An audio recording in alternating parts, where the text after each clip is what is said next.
Hello friends, welcome back to Whispered Twists. Today we are continuing the dark and shocking story of Dear Debbie by Freida McFadden.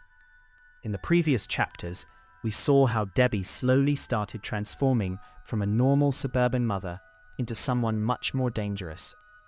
Small humiliations, hidden anger, and revenge were already changing her personality. By chapters 11 to 20, the dark tension inside Debbie's life becomes far more dangerous. At this point in the story, the problems are no longer limited to jealous neighbors and suburban drama. Now, secrets inside Debbie's own family begin tearing everything apart. One of the biggest shocks comes when both Debbie and her husband Cooper secretly lose their jobs. But instead of being honest with each other, both pretend everything is normal. Every morning, they continue acting like life is perfectly fine.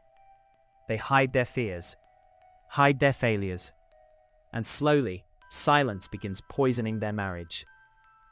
The emotional atmosphere inside the house becomes cold and uncomfortable.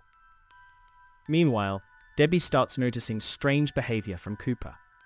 Sometimes he disappears late at night. Sometimes he acts nervous and distracted.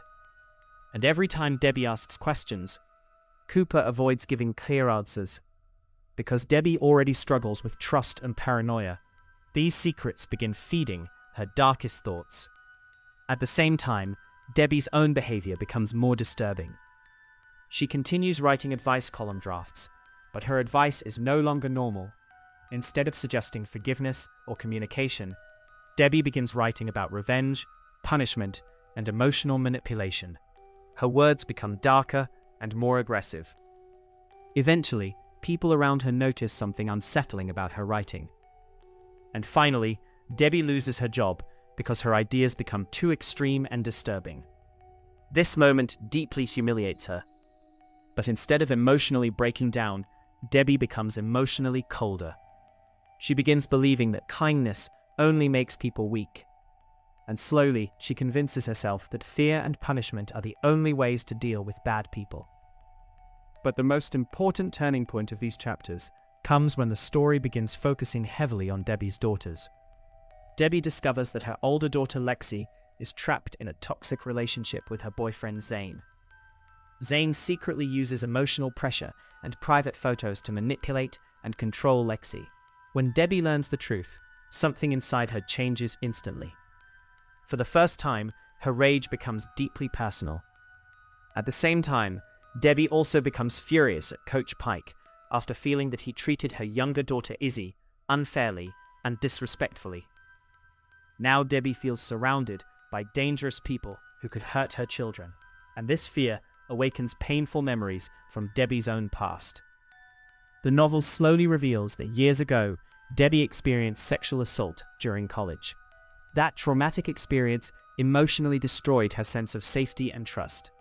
For years, she buried the pain deep inside herself. But now, seeing her daughters threatened by manipulative men brings all those emotions back. Debbie begins believing that nobody protected her when she needed help. And because of that, she becomes determined to protect her daughters at any cost.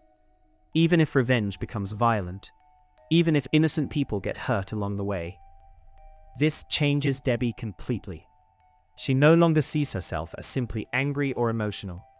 In her mind, she becomes a protector, someone willing to punish dangerous people before they can destroy her family.